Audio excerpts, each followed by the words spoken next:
मोहम्मद फैज खान साहब और शादाब चौहान, तालियों के साथ आप दोनों का बहुत बहुत स्वागत है।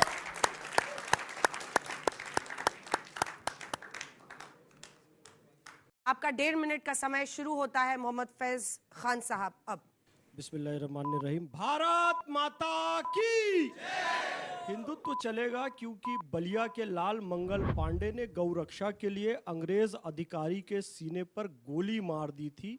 वीरों की धरती, जवानों का देश, पाली बलिया उत्तर प्रदेश। और हिंदुत्व यहाँ पर चलेगा इसलिए क्योंकि हम सब साथ साथ हैं, हमारे हाथों में हाथ है। और हिंदुत्व चलेगा क्योंकि यहाँ पर संत योगी आदित्यनाथ हैं, इसलिए हिंदुत्व यहाँ पर चलेगा। और आदरणीय अंजना जी, मैं आपको बताना चाहता हूं, मां मातृत्व के बिना नहीं हो सकती, पिता पितृत्व के बिना नहीं हो सकता, और हिंदू हिंदुत्व के बिना नहीं हो सकता। हिंदुत्व कार्ड नहीं है, हिंदुत्व हिंदुस्तान का प्राण है। और वो बंगाल में भी चला, और जब वो चला तो गौ हत्या का कलंक मिटा।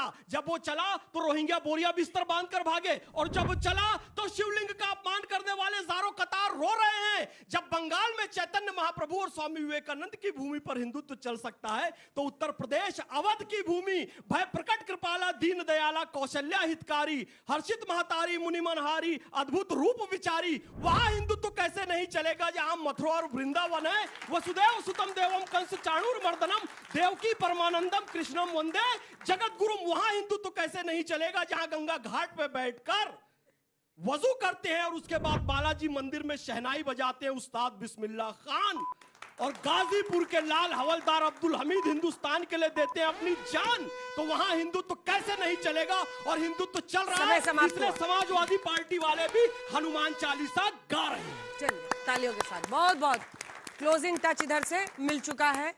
अब आप पर शादाब चौहान जी, ओवैसी जी की पार्टी के हैं आप। वाह, यूपी में फिर जरूर काटने या वोट जीतने? किसका काटने? वोट काटने नहीं, किसका वोट काटने? वो तो है ही हमारा उन्होंने ले रखा है। क्या बंगाल की तरह उत्तर प्रदेश में फिर हिंदुत्व कार्ड चलेगा? आपका 1.5 मिनट का समय शुरू होता है अब। नहीं, मुझे विश्वास है कि उत्तर प्रदेश में संविधान का कार्ड चलेगा। बिल्कुल सबके अपने अपने धर्म हो सकते हैं, लेकिन सावरकर जी ने 1922 में हिंदुत्व की बात की थी, तो वो एक धर्म जाति की बात हो सकती है। और भारत की पहचान को अगर कोई एक धर्म की पहचान समझता है, एक धर्म की आस्था, भारत की आस्था समझता है, मैं समझता हूं कि वो भारत की मूल भावना को समझता ही नहीं है। भावनाएं भड़का करके क्या हासिल किया जा सकता है?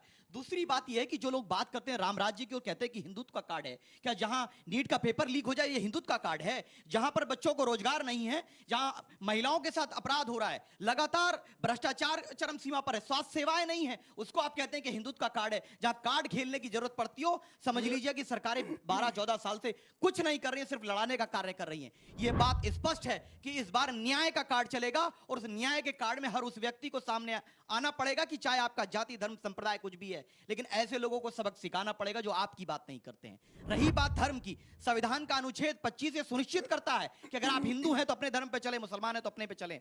क्या नमाज रोक देने से हमारे नौजवानों को रोजगार मिल जाएगा, महिलाएं सुरक्षित हो जाएंगी, नीट के पेपर लीक होना बंद हो जाएगा? कितने मुसलमान थे जो प्रभावित हुए होंगे? उसमें 97% बच्चों ने हिंदू हैं जिन्होंने नीट का एग्जाम दिया है। इस देश के अंदर बेरोजगारी की समस्या है। अच्छा ये बताइए कि नमाज के रोकने से क्या डॉलर नीचे आ जाएगा? तो कर दीजिए, बिल्कुल कर दीजिए। क्या हिंदुत्व का कार्ड खेलने से हमारे पेट्रोलियम की समस्या दूर हो जाएगी? क्या नोटबंदी के बाद जो कहा गया था आतंकवाद खत्म हुआ क्या? ये सब कुछ इश्यूज को डाइवर्ट करने के लिए करते हैं, और मुझे लगता है कि बंगाल में जो नंगा नाच हुआ उत्तर प्रदेश में नहीं है। जबरदस्त, दोनों तरफ से अपनी अपनी बात कही गई। कोई प्रश्न ताऊ? मैं जनता से भी एक एक सवाल लूंगी। जब आप ये कहते हैं कि नीट की परीक्षा में प्रभावित होने वाले छात्रों में 97% हिंदू थे, तो आप भी हिंदुत्व का कार्ड खेल देते हैं, और यही डिमांड है उनकी जो कार्ड खेलते हैं। नहीं सर, हम उन लोगों को जवाब देते हैं जो कहते हैं कि हम आपके हितैषी हैं। उनको प्रॉब्लम ये दिखाते हैं कि मुसलमान प्रॉब्लम है।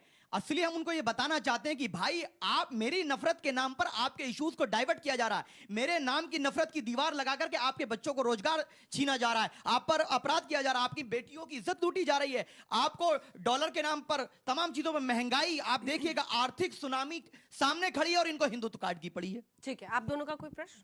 और फैज बस एक बात, अच्छा पूछ, बोलिए बोलिए। नहीं, उनके प्रश्न नहीं है। मैं केवल यही कहना चाहता हूं, इस देश का संविधान धर्मनिरपेक्ष इसीलिए है क्योंकि बेस में हिंदुत्व है। इस देश के जिस हिस्से के बेस से हिंदुत्व हटा, वो पाकिस्तान बन गया, वो बांग्लादेश बन गया, यही वो कहूं, POK पाकिस्तान बन का गया, नाम लिया बगैर वो इनको चाइना सांस नहीं आती। कश्मीर अगर ये लोग पाकिस्तान का POK नाम बन ना गया, ले तो इनको सांस नहीं आती। इतनी मोहब्बत पाकिस्तान से, इसीलिए जिन्ना की मजार पे गए थे अडवाणी जी। हम कहते हैं पाकिस्तान के विचार को हम अपने पैरों तले पाकिस्तान कुचलते भारत हैं। का अंग था और आप लोगों की विचारधारा ने पाकिस्तान बना दिया, आप लोगों की विचारधारा ने बांग्लादेश बना दिया। याद रखिए, वो लोग भी आज इस बात को समझ रहे हैं, इसलिए पाकिस्तान के लाहौर का इस्लाम पूरा बन गया है। बोल ले, बारी बारी बारी चौराहा बन गया है। योगी कब लेने वाले हैं? मिस्टर चौहान, क्योंकि उन्हें भी अपनी आपके बीच में वो असलियत नहीं पता बोले। है। क्योंकि उन्हें भी अपनी असलियत पता है कि भाई वास्तविकता यही है कि हिंदुत्व का बेस जब तक रहेगा तब तक धर्मनिरपेक्षता कायम रहेगी। अंजना जी, एक चैनल पर मुझसे पूछा गया कि मोदी जी गीता ही क्यों बांटते हैं, कुरान शरीफ और बाइबिल क्यों नहीं बांटते विदेशी प्रतिनिधियों को? तो मैंने उसके उत्तर में यह कहा कि कुरान शरीफ बांटने के लिए 57 मुस्लिम देश है, बाइबिल बांटने के लिए 125 ईसाई देश है, लेकिन गीता बांटने के लिए पूरी दुनिया में एक देश है, तो सरजमीन हिंदुस्तान, जो इस देश का आधार है हिंदुत्व। छोटे मेरा सवाल है कि आज जब हम 21वीं सदी में जी रहे हैं तो हम क्यों हिंदू और मुस्लिम की बात कर रहे हैं, हम क्यों हिंदुत्व की बात कर रहे हैं? मैं ये भी नहीं कहूँगा कि मुस्लिम की बात नहीं कर पा रहे हैं, कि हिंदुत्व की बात कर रहे हैं। हमें बात करनी चाहिए विकास की, युवा को चाहिए विकास की बातें। जिसकी नीट का पेपर लीक हो जाता है उसकी बात कोई नहीं कर पा रहा है। आप जैसे कि ओपोजिशन बात करता है कि 95 और 95 और जो 5% है 80-20 करता है, तो 80-20 को छोड़ के हम विकास की बात क्यों नहीं कर रहे हैं? आप मुझे ये बताइए। एक सवाल इधर से। हाँ। मेरा सवाल सर से, सर आप हिंदुत्व को डिफाइन करिए कि आप क्या समझते हैं हिंदुत्व के बारे में। मुझे लग रहा है आप क्लैरिटी नहीं है उसमें थोड़ी सी। शादाब चौहान से पूछ रहे हैं, उनसे पूछिए। ऑल इंडिया मुस्लिमीन, रुकिए अभी एक सवाल इधर से भी। नीला नीचे।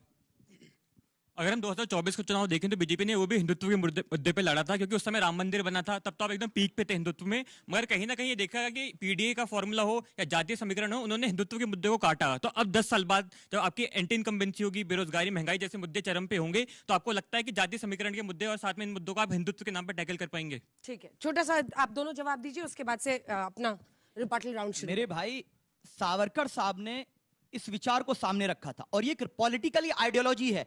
अगर आप ये समझ रहे हैं कि ये श्री राम और तमाम जो धार्मिक आस्था है उससे लेना देना है, तो बताइए क्या श्री राम का राज ऐसा हो सकता है जहां पर वहां के नागरिकों के साथ भेदभाव हो, वहां की बेटियां सुरक्षित ना हो? क्या रामराज ऐसा हो सकता है? आप मुझे बताइए कि जहां पर महंगाई चरम सीमा पर हो और सरकारें काम ना करती हो, सिर्फ त्याग किसको करना है? आप पेट्रोल छोड़ दीजिए, आप चलना छोड़ दीजिए, लेकिन प्रधानमंत्री जी हवा में उड़ेंगे, अपने लिए कुछ भी नहीं करेंगे। हम कह रहे हैं रामराज वो हो सकता है कि जहां तमाम लोगों के साथ भेदभाव ना हो, और यही भारत का संविधान कहता है। इसने हिंदुत्व की परिभाषा पूछी थी। हिंदुत्व की परिभाषा है कि सिर्फ और सिर्फ जो हमारी मानेगा, हम सुप्रीम होंगे। और आपको जो मुसलमान, ईसाई, जैसा कि बंच ऑफ थॉट, एक किताब है बंच ऑफ थॉट, उसमें लिख रहा है कि मुस्लिम्स और क्रिश्चियंस कभी भी देश के लिए अच्छा नहीं सोच सकते। यह हिंदुत्व है जिसके हम विरोधी हैं। त्वा या नेस जो जवाब या था, इज्म, एक मिनट मैं क्लियर कर दूं, बहुत इंपॉर्टेंट बात है। मैं फिलॉसफी का स्टूडेंट हूं, बहुत देर से विवाद हो रहा है यहाँ पे, क्योंकि जज महोदय ने भी कह दिया। त्वा या इज्म या नेस, यानी कि हिंदू नेस, हिंदू इज्म या हिंदुत्व एक दूसरे के पर्यायवाची हैं। ठीक वैसे ही रामराज जैसे शब्द आया, उसका इंग्लिश में अनुवाद गुड गवर्नेंस हो गया। हमने गुड गवर्नेंस से सुशासन कर लिया। मूल शब्द क्या था?